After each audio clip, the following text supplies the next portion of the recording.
সুপ্রিয় দর্শকবৃন্দ, কৃষকের সেবা চ্যানেলের পক্ষ থেকে আপনাদেরকে স্বাগতম।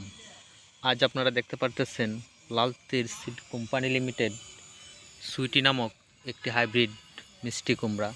এটি সাধারণত কালো হয় না, এটার কালারটা অনেকটা হলদে চাইটের। এটি বাণিজ্যিকভাবে চাষাবাদ করার জন্য এই জমিটিতে রোপণ করা হয়েছে। আমার মনে হচ্ছে বাণিজ্যিকভাবে চাষাবাদ করার জন্য এই জমিটি অনেক ভালো। দেখেন, এই জমির গাছগুলা অনেক সতেজ এবং ভালো লম্বা হচ্ছে। অনেকগুলো গাছ দেখা যাচ্ছে। দেখেন আপনারা, আপনাদের মাঝে আরেকটি ভিডিও ধারণ করেছিলাম অল্প কয়েকদিন আগে। ওই জমিটিও অনেক ভালো ছিল। দেখেন অনেকগুলো গাছ, অনেক সুন্দর। আমার কাছে লাগতেছে কোনো ভাইরাস, ব্যাকটেরিয়া, পোকা কোনো কিছু আক্রমণ করে নাই। উনি 15 দিন পর পর ছত্রাকনাশক, বিষ, কীটনাশক দিয়েই যাচ্ছেন। দেখেন কত সুন্দর একটি জমি।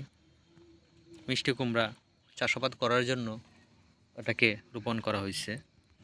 এই জমিতে কি পরিমাণ ফলন হয় আপনাদের মাঝে আমি দেখাবো আরেকটি ভিডিও ধারণ করে। আপনারা আমার সঙ্গে যুক্ত থাকবেন।